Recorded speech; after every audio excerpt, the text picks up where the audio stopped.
우리 오늘부터 함께 보게 될 이 말라기 말씀은 말라기는 구약 시대 마지막 선지자의 말씀입니다. 그가 활동한 시기는 느헤미야가 예루살렘으로 돌아온 서기전 BC 445년에서부터 BC 약 400년 사이에 이 말라기의 말씀이 기록된 것으로 봅니다. 그렇게 보는 이유는 스룹바벨 성전이 새로 건축된 때가 서기전 516년인데 말라기의 내용에는 타락한 제사장들과 백성들이 나오는 것으로 보아서 에스라 아니면 느헤미야가 활동하던 그 시기 정도 아니면 그 이후로 추정을 하는 것입니다. 그리고 말라기 이후로는 다른 선지자의 활동이 없다가 신약 시대가 시작되기까지 약 400년간 하나님의 말씀이 계시되지 않았던 침묵의 시대, 그 시대를 이어주는 중요한 역할을 하고 있습니다. 백성들이 바벨론으로부터 돌아왔습니다. 그들이 돌아왔을 때 그곳에 남아있던 유대인들, 그곳에 유대인들이 일부 남아있었죠. 그 남아있던 유대인들은 이방인들과 혼합되어 살고 있었습니다.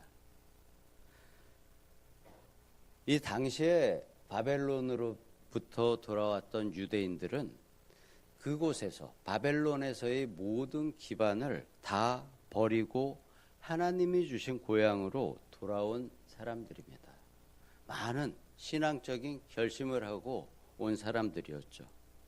그들은 하나님을 향한 믿음으로 신앙생활을 잘 하면서 또 그곳에 자신들의 영적인 고향에 정착하리라 다짐을 하면서 돌아왔지만 정착은 쉽지가 않았습니다. 이러한 모습을 짐작할 수 있는 한 예시가 지금 팔레스타인에서 자리를 잡고 있는 현재 이스라엘의 모습입니다.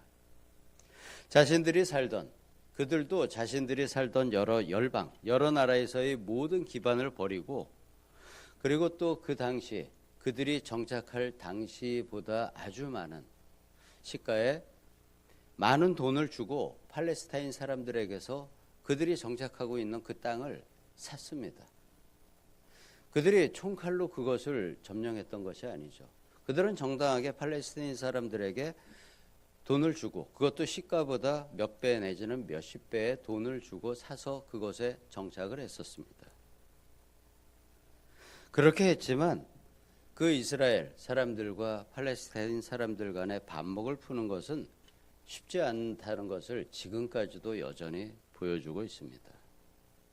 지금의 이스라엘은 팔레스타인보다 훨씬 힘이 강하고 군사, 경제, 정치 모든 면에서 압도를 하고 있지만 그곳에 살던 그 팔레스타인 사람들을 완전히 몰아내고 온전한 유대의 땅을 회복하여 가는 것의 어려움을 우리는 지금 보고 있습니다.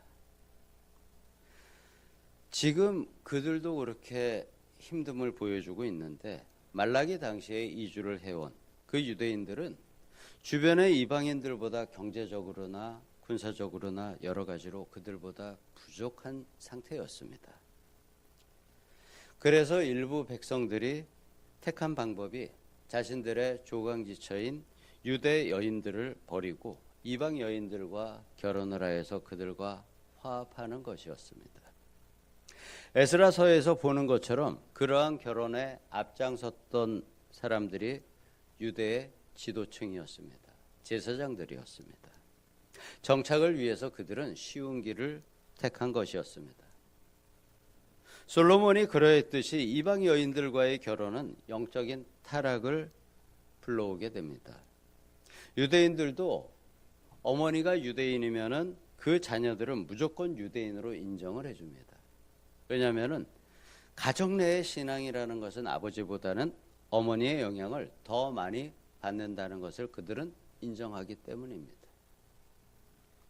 그래서 하나님께서는 이방 여인들과의 결혼에 대해서는 이스라엘의 시작 때부터 지속적으로 반대를 하시는 것입니다.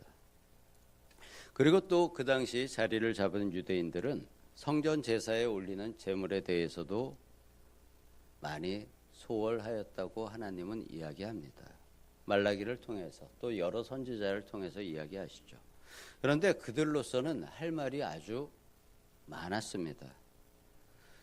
그들이 생활이 풍족하지 않았음은 느헤미야, 에스라 여러 선지서를 통해서 알 수가 있죠. 그들은 풍족하지 않은 가운데 최선을 다했다고 말라기에서 이야기합니다. 내가 언제 하나님을 멸시했냐고 항변하기까지 합니다. 하나님의 말씀대로 온전한 제물을 올리지 않고 이방인과 결혼하고 하나님을 멸시함에도 불구하고 자신들은 하나님 앞에 떳떳하다고 주장을 합니다. 그러한 그들에게 하나님은 처음 9절에서 이야기하시죠. 내가 너희를 사랑하였노라 라고 말씀하십니다. 백성들은 이야기합니다. 주께서 언제 우리를 사랑하셨나이까? 라고 묻는 백성에게 대답하시는 것입니다. 나라가 황폐한 에돔 백성들이 자신들의 힘으로 나라를 세울지라도 하나님께서는 그들의 행하는 악을 보시고 용납하지 않으시겠다고, 새로 세운 그 성을 다 헐어버리겠다고 말씀하십니다. 왜냐하면 그들이 악하기 때문입니다. 유대인들도 역시 하나님 앞에서 악한 모습으로 서 있지만 하나님은 그들을 향한 사랑이 에돔과는 다르다고 말씀하시는 것입니다. 하나님의 그 큰 사랑 안에 있는 이스라엘 백성들은, 유대인들은 아버지 하나님의 뜻을 알지 못합니다. 지금도 우리의 자녀들 중에 부모의 베푸는 사랑을 모르는 자녀들이 있듯이 이스라엘 백성은 하나님의 사랑을 알지 못합니다. 하나님은 그들 백성들이 올리는 제사의 제물을 더럽다고 하십니다. 눈먼 것, 저는 것, 병든 것, 흠친 것, 또 흠 있는 제물을 왜 하나님이 싫어하시는지 그들은 이해하지 못합니다. 자신들은 그렇게 드린 제물이 정성을 다해 준비한 것이라고 떳떳하다고 하나님 앞에 이야기합니다. 하나님은 자신이 가르쳐 준 대로 하지 않으면 차라리 제사를 지내지 않아도 된다고 말씀하시는데 백성들은 흠 있는 제물일지라도 하나님이 받으시라고 제사장에게 제사상의 드림입니다. 받으시는 분이 싫다는데도 그들은 자신들의 방식이 잘못되지 않았다고 고집합니다. 이 백성들의 고집은 이때만이 아닙니다. 말라기 이후로 아마 400년간 계속 이어졌을 것입니다. 그 증거가 있죠. 예수님 시절에도 마찬가지로 예수님께서 그들의 방식이 잘못됐다고 가르쳐 주는데도 불구하고 그들은 예수님의 교훈을 받아들이지 않고 자신들의 방식을 고수하다가 마침내는 하나님의 아들을 죽이는 데까지 이릅니다. 자신의 방식을 고수하는 고집이 사람을 넘어서 하나님까지 무시하고 있는 것입니다.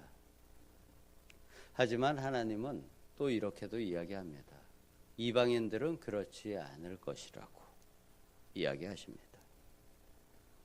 11절 이후의 말씀인데요.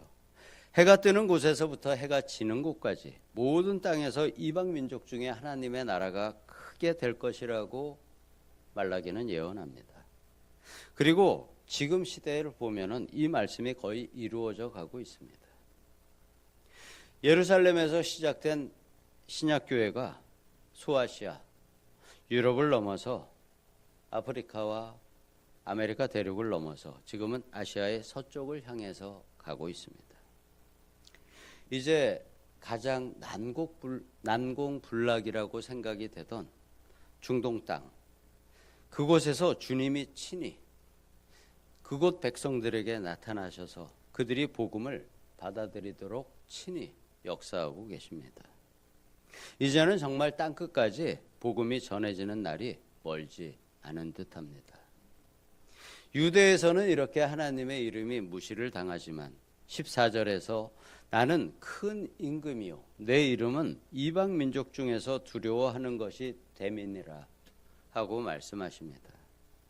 하나님은 자기 백성에게 자기 자녀에게 큰 사랑과 긍휼을 베푸시지만 자녀인 백성은 그 사랑을 크게 생각하지 않습니다. 왜냐하면 항상 그 큰 사랑 안에 있기에 그것을 알지를 못하고 있는 것입니다. 때로는 부잣집 자녀들이 부모의 은혜를 더 잘 모르듯이 부모에게 더 많은 것을 받지만 부모의 사랑을 잘 모르듯이 하나님의 신앙 안에 있는 백성들이 하나님의 그 사랑을 더 알지 못하고 있습니다.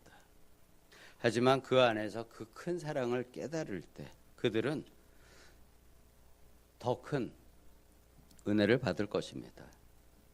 아마 그보다 더 큰 신앙의 기쁨이 없을 것입니다. 우리도 지금 하나님께 큰 사랑을 받고 있습니다.